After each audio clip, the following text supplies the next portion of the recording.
One of the biggest sporting events in the entire country this summer is in St. Louis right now.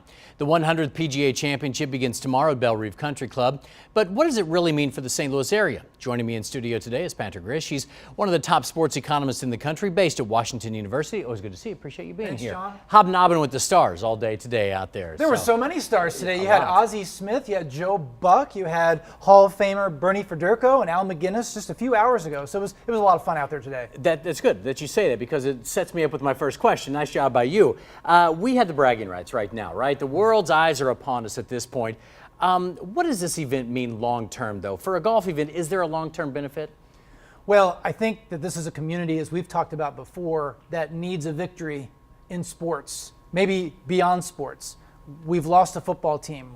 I feel like we lost an opportunity, a golden opportunity for an MLS soccer team with the vote that unfortunately didn't go in a particular direction. So having this championship, have it go off well, having the folks at the PGA feel like we've done a good job.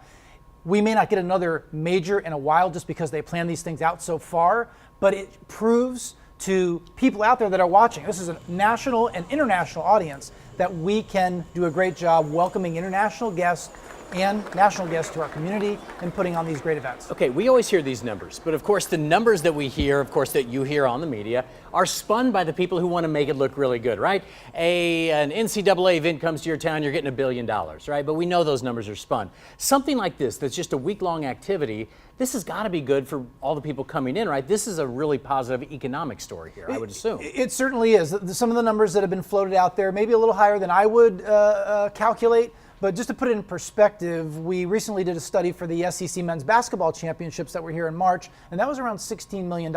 I've done studies for Ryder Cups and President's Cups, which are also big international golf tournaments.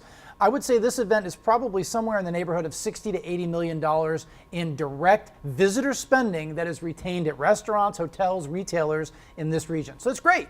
We heard from the hotels. They're sold out. Everything's sold out. You can't get restaurants nearby, so obviously it's big. Let's talk broader picture here in St. Louis, something you and I have discussed many times over the years.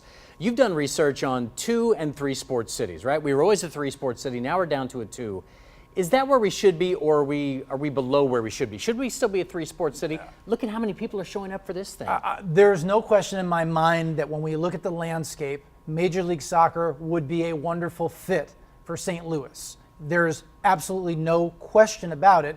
The history here, the legacy, again, there are some logistics that need to come together with respect to ownership, with respect to building a stadium, but there's no question we would be able to support it beyond a doubt. So how do we up our profile? Did we already burn that bridge with the big sports league saying, you lost 2 football teams, you didn't vote for soccer. Is there anything we can do now? Well, not necessarily we didn't burn that bridge. And actually, Commissioner of Major League Soccer, Don Garber, recently said we want to eventually get to 30. He's not ruled that out. So right now there's only 26. So that gives us an opportunity. I think Sacramento is going to be one of those cities that's going to get in. So if it does expand to 30, that gives us the opportunity. But again, there has to be, please listen to me, whoever's out there, there has to be a connection between the city and the county.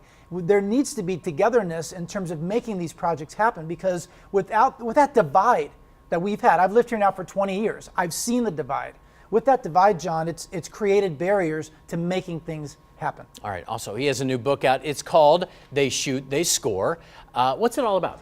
Well, I'm very fortunate again at Washington University. We're so blessed to have Joe Lacob, the owner of the Golden State Warriors, as our program's benefactor. See, I don't think people know that there's some big money guys that come to this town. No, there is. And again, his son played basketball at Wash U several years ago. And this book is a compilation of 50 interviews with sports executives from all over the landscape. And I think it's a motivational book. It's a book about leadership and innovation and strategy. So even if you're not a sports fan, if you just love being inspired by people that have great ideas, that have done something with it. One of our contributors is the president of the Vegas Golden Knights. Look what they did this year, right? The first expansion team to make the Stanley Cup Finals since the 1967 St. Louis Blues. So many great stories in that book, very motivational and also very interactive. A lot of links you can click on to videos and articles. I'm really proud of it. All right, search for it all the normal places. I would assume you can read his writings, a lot of national publications, but based right here. Patrick Rishe, always good to see you, man. Thanks, John. All right, we'll talk to you soon.